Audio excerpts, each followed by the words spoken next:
Lieutenant Anatoly Shapiro heard nothing when his unit crossed the outer barbed wire of the complex. That was the first thing that unsettled him. A labor camp with tens of thousands of prisoners should have produced some kind of sound. Voices, footsteps, the strike of tools, the smallest movement of any human concentration. Shapiro heard wind. He heard the snow being crushed under his soldiers' boots, nothing else. It was the 27th of January 1945. The 60th Army of the First Ukrainian Front had been pushing westward across Poland for weeks. Military maps marked Auschwitz as a German industrial complex of strategic importance, with chemical production facilities linked to the company IG Farben. Soviet command wanted to secure those facilities intact. Shapiro's orders were to advance cautiously, identify possible enemy positions, and secure the perimeter. No one in the Red Army General Staff knew precisely what the first unit to cross those barbed wire fences would find. What they found had no name in any military protocol. The first images the soldiers processed were ambiguous. Red brick buildings arranged in regular rows, straight internal roads, light poles placed at precise intervals. The architecture was functional, almost administrative. From the outside, the camp had the appearance of a well-organized industrial facility. That lasted approximately 2 minutes, the time it took them to reach the first barracks and open the first door. Inside, there were bodies, some on the wooden bunks, in positions suggesting they had died while sleeping, others on the floor. The military doctor accompanying the unit, Lieutenant Yakov Gordin, went in, assessed the scene, came out, and told Shapiro that the bodies had been dead for days, but that not everyone in the barracks was dead. Some were breathing. Some opened their eyes when the soldiers entered. Shapiro would later remember that, in that moment, he did not know what to do. He had spent 4 years at war in the Red Army. He had seen dead bodies in quantities that the human brain learns to register in a way that is not exactly seeing. He had liberated cities, crossed rivers under artillery fire, buried comrades. None of those experiences had prepared him with a response for what he was looking at. The survivors who opened their eyes weighed, according to later medical estimates, no more than 30 kilos. Some weighed less. They were bodies at the exact boundary between being alive and no longer being alive. Auschwitz I, the original camp built in 1940 on the grounds of a Polish cavalry barracks, was only one part of what Shapiro's unit had in front of it. 3 kilometers to the northwest, in the village of Brzezinka, the SS had built the Auschwitz-Birkenau complex between 1941 and 1942, 300 barracks. 9 kilometers of electrified barbed wire, capacity for more than 90,000 prisoners. It was the largest concentration and extermination camp ever built in history. And when Soviet soldiers reached its perimeter that same day, they found the main gates open and the central watchtower empty. The SS had begun the evacuation on January 17, 10 days before the Red Army arrived. Those 10 days are central to what the Soviet soldiers were looking at without fully understanding when they crossed the fences on January 27. 60,000 prisoners who could still walk had gone out through those gates on foot, in columns, in temperatures of 15 degrees below zero, heading west. Those who fell were killed in the ditch. Those who asked for water were denied it. The columns moved by night and by day. The destination was other camps deeper inside the Reich, away from the Soviet advance. That march, which survivors would later call the Death March, had emptied Auschwitz of most of its population within a week. Those who remained were the ones who could not walk. 7,000 people, distributed among Auschwitz I, Auschwitz to Birkenau, and the Monowitz subcamp several kilometers to the east. 7,000 people whom SS doctors had classified as too sick or too weak to complete the march and who, according to later testimony from the SS commanders themselves, were supposed to be eliminated before the Soviets arrived. That order was never fully carried out. In the rush of the evacuation, in the partial collapse of the chain of command when the highest-ranking officers fled first, some guards obeyed the order and killed groups of prisoners in the final days before the Soviet arrival. Others simply left. The 7,000 people Shapiro's soldiers found were those who had survived that margin of decision. Dr. Gordin began working immediately, but within minutes, the task overwhelmed any resources a moving infantry unit could have. He needed field hospitals. He needed medical personnel in large numbers. He needed medicine, bandages, intravenous solutions, and specific foods for people who had spent months in starvation. He had none of that in the necessary quantity. The first thing the soldiers did was give the survivors what they had: army bread, canned food, whatever any soldier carried in his pack. That decision, made according to the most basic logic of giving food to someone who is hungry, killed some of the survivors they found.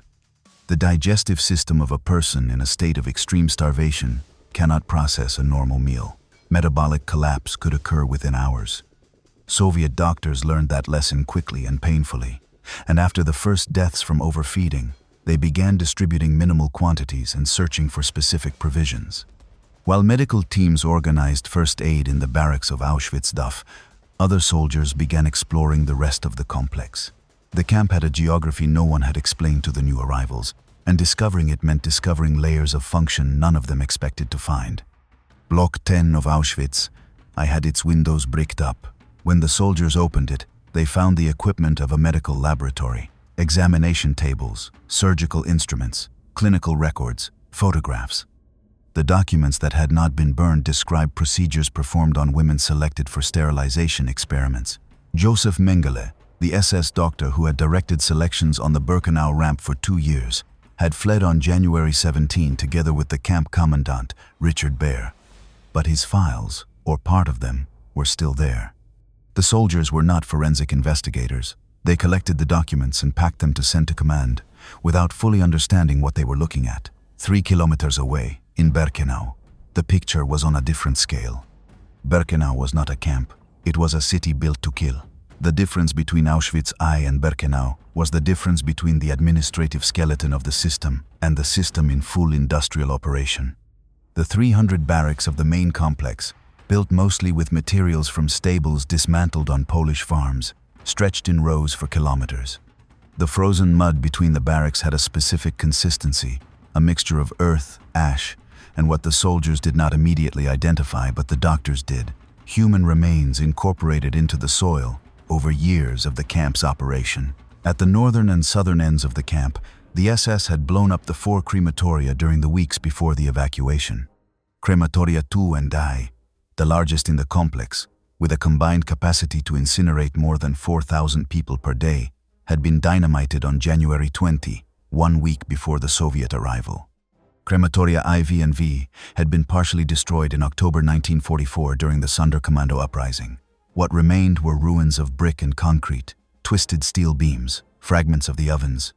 And around those ruins, on the frozen ground, lay the remains the crematoria had not finished processing when they were blown up. The Soviet soldiers who reached the area of the destroyed crematoria were walking, in literal terms, over the ground of the largest mass murder operation in human history. Between 1942 and 1944, the 4 crematoria of Birkenau had incinerated the bodies of more than 1 million people. Most had arrived by train from every country in occupied Europe. They had stepped down onto the ramp, passed through selection, and those sent directly to the crematoria had never been registered as prisoners. They had never received a number. Administratively, they had never existed inside the camp. That was one of the first things that confused the Soviet investigators who arrived in the following days, the discrepancy between the numbers in the records and the physical scale of what they were seeing. The records survived in part because the SS did not have enough time to destroy them all. The Stammbuch, the main register of Auschwitz I, was found in the administrative block. The death books, the so-called Totenbücher, in which SS doctors had recorded false causes of death for prisoners murdered in the camp, were partly intact. The transport lists, which recorded the arrival of each convoy and the number of people in it, were in archives the soldiers found distributed across different buildings. But the documents for the Jews sent directly from the ramp to the gas chambers, those who had never been registered, were not in any archive. They could not be. They had never been processed by the camp bureaucracy because the camp did not recognize them as prisoners. They were a separate category, material to be eliminated, not labor to be managed. Soviet investigators spent weeks reconstructing the real scale of the extermination using transport records and survivor testimonies. The figures that emerged from that work, later refined for decades by post-war investigations, indicated more than 1 million people murdered in Auschwitz-Birkenau alone, most of them Jews deported from across Europe. But that came later. On January 27, the soldiers walking among the ruins of the crematoria did not have those numbers. They had the smell. All the testimonies of Soviet soldiers who entered Auschwitz in the days following liberation mention the smell. They mention it in different ways. but with a consistency that makes it impossible to attribute to later elaboration. It was a combination none of them had smelled before: organic decomposition, industrial disinfectant, ash, and something beneath all of it that the doctors identified as the specific smell of extreme malnutrition, the body consuming its own reserves for months. The camp had that smell embedded in the wood of the barracks, in the ground, in the static air of the Polish winter. The first reports Shapiro sent to Army headquarters described what he had found in a factual and restrained way, because that is how military reports work. General Vasily Petrenko, commander of the 60th Army, read the report and sent Shapiro a response that history has preserved. He asked whether the report was accurate. Shapiro confirmed that it was. Petrenko went to the camp in person 2 days later. In his memoirs, published decades later, he wrote that even after reading the report and deciding to believe it, arriving at the camp and seeing it changed something in his understanding of what he had been reading. The scale of what the words described was not the same as the scale of what his eyes saw. The warehouses the prisoners called Canada, because the name evoked abundance and wealth, stood northwest of Birkenau. 30 large sheds the SS had built to store the belongings confiscated from deportees. When the soldiers opened those sheds, they found part of their contents still intact, because the evacuation had been too rapid to empty everything. The inventories Soviet investigators carried out in the following days catalogued, among other things, more than 7 tons of human hair stored in sacks, ready to be sold to the German textile industry, 370,000 men's suits, 836,000 women's coats and garments, 14,000 carpets, 44,000 pairs of shoes, tens of thousands of eyeglasses, cans of Zyklon B, the pesticide the SS used to kill in the gas chambers, stacked on shelves beside the warehouses. The soldiers who entered those warehouses walked over clothing that had belonged to people who had arrived on the trains believing they were going to be resettled, that they were going to forced labor, that they were going to some form of continued existence. They had brought their things: clothing, household objects, the objects one takes when one believes there is a life ahead that will need what is being packed. Lieutenant Ivan Martinushkin, one of the first Soviet officers to enter the camp, described that specific detail in an interview he gave decades later. The shoes, the quantity of shoes in the Canada warehouses. Adult shoes, children's shoes, old people's shoes. The variety of sizes made it impossible not to calculate the variety of ages, the variety of people who had worn them. Martinushkin said that the image of the shoes, more than anything else he saw that day, made him understand in a visceral, not intellectual, way what had happened in that place. In Block 66 of Birkenau, Section BIE of the camp, the soldiers found the children. There were 180 of them. Some were 3 or 4 years old, though extreme malnutrition made it difficult to estimate ages accurately. Most were older, up to 15 or 16. They had survived because Mengele had separated them from the other deportees on the ramp. They were mainly twins, selected for the experiments the SS doctor carried out with the stated aim of studying genetic inheritance. The children Mengele had selected for his experiments had undergone procedures that Soviet doctors documented in the following days, once they were able to speak with them and examine them. Injections with unidentified substances, organ removals without anesthesia, blood transfusions between siblings, exposure to infectious diseases, surgeries performed for purposes that Mengele's medical records justified in terms of scientific research. The 180 children the Soviet soldiers found in Block 66 were those who had survived that process. Mengele had operated for almost 2 years in Auschwitz.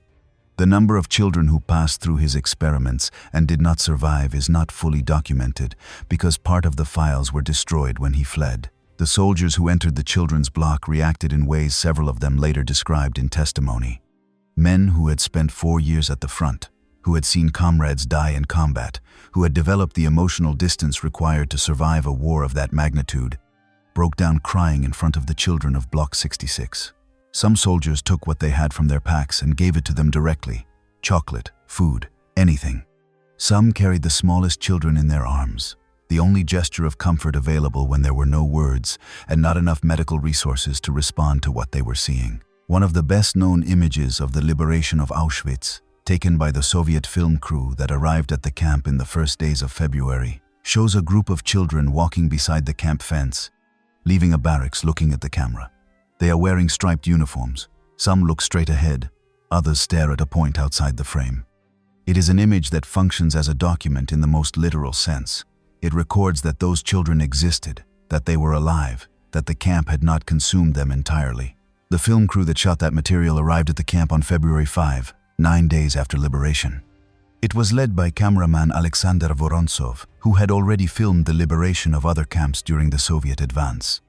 The footage Vorontsov and his team shot in Auschwitz in February 1945 became the most complete visual record of what remained in the camp after the evacuation.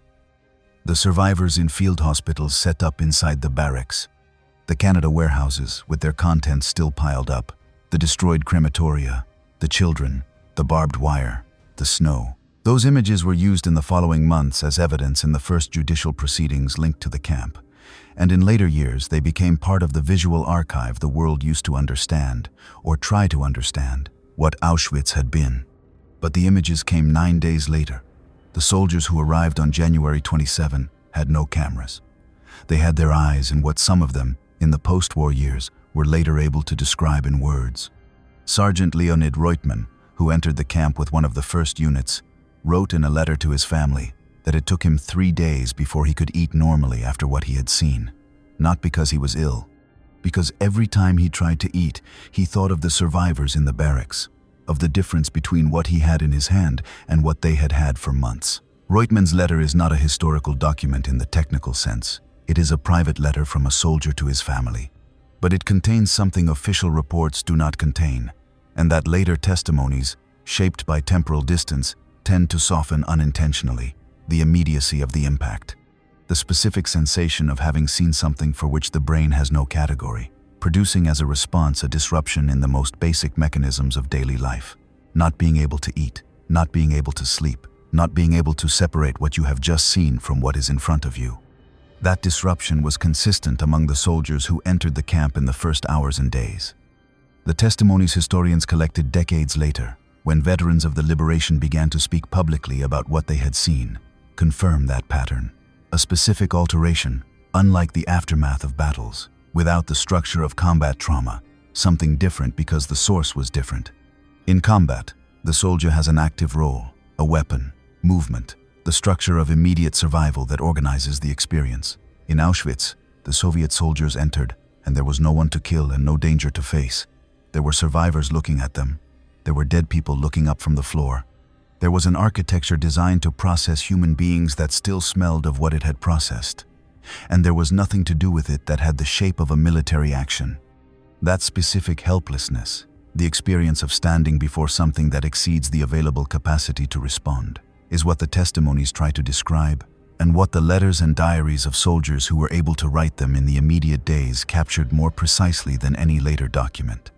While the first Soviet doctors established care stations in the barracks of Auschwitz I, and while other soldiers explored the extent of Birkenau and the subcamps, a group of investigators sent by command together with the combat units began working in the administrative blocks of the camp, searching for documentation.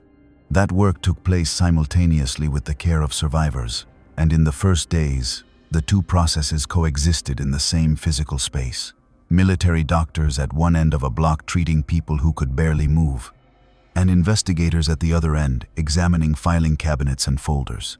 The documents that had not been destroyed confirmed and expanded what the survivors were describing in interrogations. Transport records showed the frequency and volume of the convoys that had arrived at the camp since 1942. Selection lists from the ramp, those that had survived, showed the percentage of each convoy sent directly to the crematoria without being registered. The medical experiment sheets found in Block 10 and in Block 28, the camp hospital, describe procedures in clinical terms that Soviet investigators, most of them military doctors, read with the double difficulty of understanding technical German and processing what that clinical language was describing. In the area around the destroyed Crematorium 3, while excavating the frozen ground in the weeks after liberation, investigators found notebooks buried in metal containers. They were the manuscripts that members of the Auschwitz Sonderkommando had buried, knowing they would not survive to testify themselves. Zalmen Gradowski, deported from Lithuania, had buried his manuscript near the gas chambers, describing in detail what he had seen and done as a member of the Sonderkommando. Gradowski's notebooks and those of other Sonderkommando members found in later excavations are testimony from inside the extermination mechanism, written by those forced to operate it under threat of death. Gradowski had died in the uprising of October 1944. His manuscript survived beneath the frozen ground of Birkenau. Soviet investigators catalogued those documents together with the administrative records and sent them to Moscow. The process of analyzing that documentation, which would feed the judicial investigations of the following years and the historical work of later decades, began in the offices of Red Army headquarters, while the last survivors of Auschwitz were still being treated in barracks converted into field hospitals. General Petrenko issued an official communiqué on January 27 describing the liberation of the camp. That communiqué was the first to give provisional numbers. More than 2,000 corpses found in the camp, 7,000 survivors, extermination facilities identified. The communiqué used standard military terminology, but even within that formal restraint it contained elements that distinguished it from communiqué about the liberation of cities or military positions. It specifically mentioned the children. It mentioned the warehouses containing the belongings of deportees. It mentioned the destroyed gas chambers. Those elements in a military communiqué were unusual.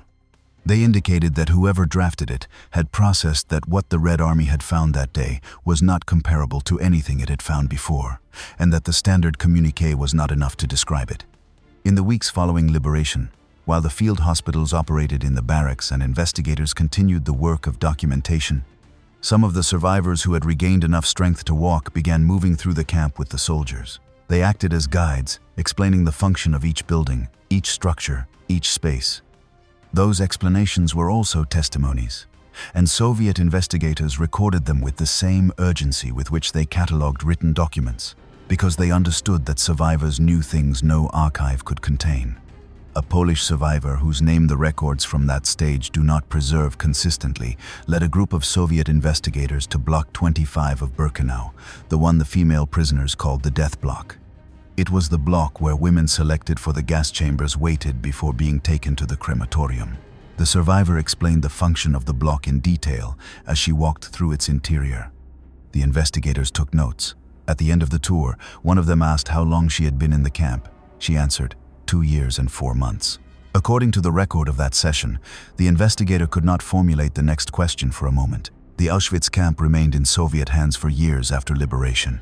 The documentation process the investigators began in January 1945 continued for months, with specialized teams analyzing the physical remains, the archives, and collecting survivor testimonies.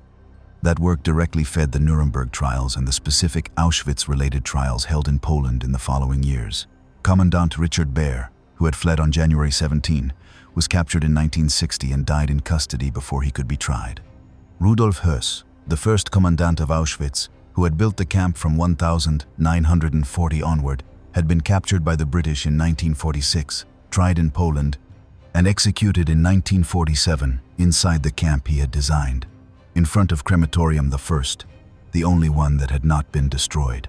Mengele escaped to South America and died in Brazil in 1979 without ever having been tried. The final image most often described in testimony by the Soviet soldiers who entered on January 27 was not the crematoria, or the Canada warehouses, or the children of Block 66. It was the survivors looking at them.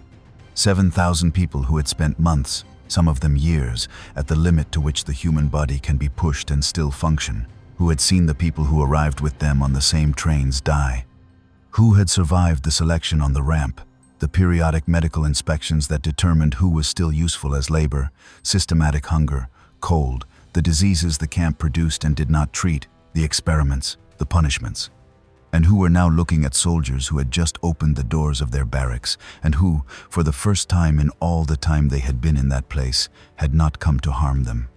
Shapiro wrote in his memoirs that some of the survivors who could move approached the soldiers but did not touch them. They stayed at a short distance and looked at them. That look, the look of someone who has learned that any movement can have consequences and who has not yet fully absorbed that the rules have just changed, was what remained with him in the years that followed. The 27th of January 1945 is now International Holocaust Remembrance Day. The date was established by the United Nations General Assembly in 2005, 60 years after the first Soviet unit crossed the camp's outer barbed wire with orders to secure a German industrial complex and instead found the physical record of what the Nazi system had built to make 1 million people disappear from history before anyone arrived to see it. It did not fully succeed. 7,000 remained.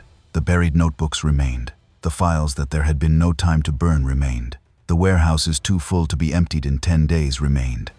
And the soldiers who saw it with their own eyes remained, and for decades afterward tried to find the words to describe it. The snow covering the camp on January 27 is a detail that returns frequently in the soldiers' accounts.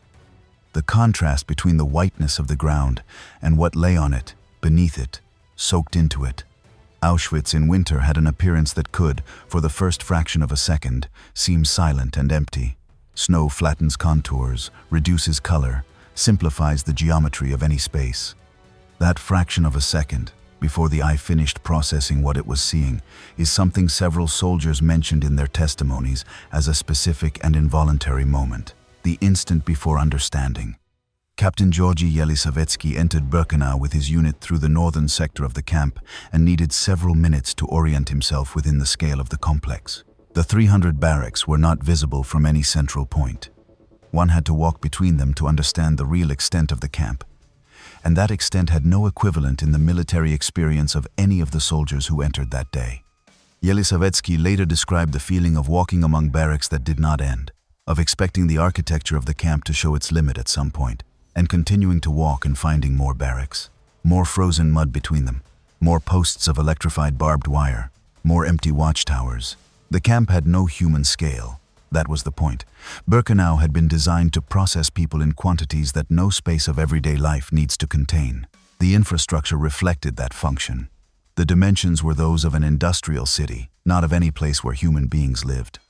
The soldiers walking through that space on January 27 did not have the conceptual framework for what they were seeing because that framework did not yet exist. Auschwitz-Birkenau had no precedent in human history. Soviet soldiers had liberated ghettos, had seen the results of mass shootings in the forests of the East, had found razed villages and massacred civilians. None of those experiences prepared them for the specific scale of what the SS had built in southwestern Poland between 1940 and 1945, an industrialized extermination system with administrative registration, an accounting department, warehouses for confiscated belongings organized by category, and a chain of command that stretched from Himmler in Berlin to the guard in Tower No. 17 in Sector C of Birkenau. The Soviet military doctors who established field hospitals in the barracks of Auschwitz I in the first hours worked for days without sleep. The survivors' condition required constant attention, and the available personnel were insufficient for the number of patients. The doctors made triage decisions that were their own inverted versions of those SS doctors had made on the Birkenau ramp for years, determining who had a chance of surviving with the available resources and who was beyond what medicine could do at that moment. Some of the 7,000 survivors died in the days after liberation despite medical care. Their bodies had not had enough margin left to recover.